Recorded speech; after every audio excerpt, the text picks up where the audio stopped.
Hey guys, Pastor Scott here. Day 4 of our Christmas Advent reading.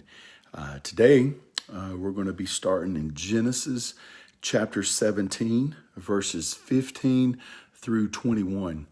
Again, day 4 of our Christmas reading. I've enjoyed reading through the things concerning himself, and I hope you've got your copy printed off. If not, you can just follow along with me. Either way. But tonight we're going to start first in Genesis 17, verses 15 through 21. And the title for tonight is New Names and a New Son. Here we go. And God said to Abraham, "As for Sarai, your wife, you shall not call her name Sarai, but Sarah shall be her name. I will bless her, and moreover, I will give you a son by her. I will bless her. And she shall become nations, kings of peoples shall come from her." Then Abraham fell on his face and laughed and said to himself, "Shall a child be born to a man who is 100 years old? Shall Sarah, who is 90 years old, bear a child?" And Abraham said to God, "Oh, that Ishmael might live before you." God said, "No, but Sarah, your wife, shall bear you a son, and you shall call his name Isaac. And I will establish my covenant with him as an everlasting covenant for his offspring after him. As for Ishmael, I have heard you. Behold, I have blessed him and will make him fruitful and multiply him greatly. He shall father 12 princes, and I will make him into a great nation. But I will establish my covenant with Isaac, whom Sarah shall bear to you at this time next year." When our solution isn't. Sometimes we can get tired of waiting on God to work, and we decide to take matters into our own hands. After all, we might be thinking something like, maybe God is going to fulfill his promise through my creative problem solving. But as is often the case, this type of solution turns out not to solve anything. That is exactly what we see happening with Abraham and Sarah. God had promised Abraham that God was going to give him a son, but this didn't seem to be happening, and his wife Sarah kept getting older and older. And this is what happened in chapter 16. We can only imagine the disappointment, frustration, or anger Sarah may have been experiencing. God had promised to give her husband a kid, and she just wasn't getting pregnant. What was she to do? In her case, she took matter in her own hands and told Abraham to have a baby with her servant Hagar. But this didn't fix it. Sure, God gave Hagar a baby, but that wasn't what God had in mind. And really, how could it be? Abraham had a wife, and God promised him a child. Surely he meant the child to come from his wife. Narrowing and expanding. When we get to chapter 17, God renews the covenant he had made with Abraham that we saw earlier. First, he gives him a new name. His old name, Abram, meant exalted father. Let's pause for a minute and recognize the irony here.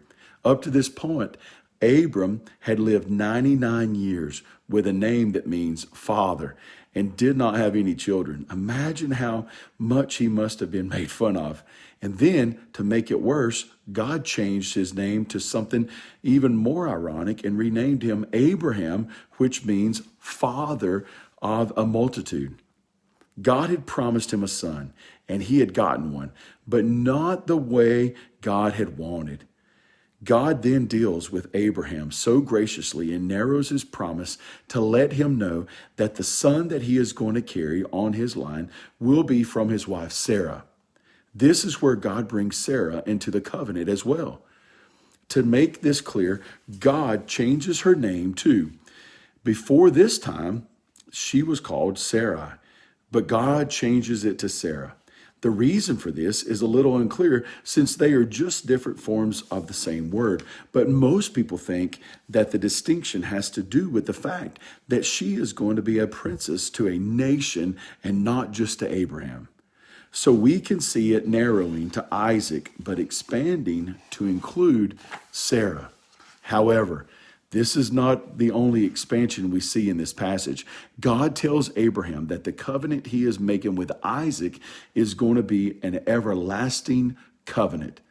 This should get us thinking bigger than lands and families to something way bigger. Of course, Abraham wouldn't know this at the time, but as we look back, we can see that God is not just planning for something here on earth, but on a covenant that will last forever. So as we reflect, how does this affect the way we are looking forward to the birth of Jesus? We need to pause and reflect on the fact that God is a good God who can be trusted. We can have the confidence that God is always going to keep his promises, even when it looks impossible. Our God is a God who does the impossible, and I'm thankful for that. When I talk to my kids about miracles, the author says, we talk about how a miracle is something only God can do. Not only is he the only one capable of working miracles, but it is also the way he seems to work best. This way, we can know for sure that it was God who did it. That is exactly what we see here. Abraham was 99 years old, y'all. 99 years old, y'all. And his wife was 90. They tried their whole lives to have children, but couldn't do it. Having kids for them was going to be impossible. But when God makes a promise, even to accomplish the impossible, he will fulfill it. And just like that, God was able to give a baby to an old married woman like Sarah. Listen to this, he is the only one who can give a baby to a young unmarried woman like Mary. We need to apply this to our lives as well. When we look around us today, it might seem like God isn't in control. It might seem like bad stuff is all around us and nothing good can come from it. But, and I love the but we need not let that keep us from trusting God to work the impossible. Man, I hope you all have a great day. This is day 4 of our Christmas Advent reading. Y'all have a blessed night. Bye.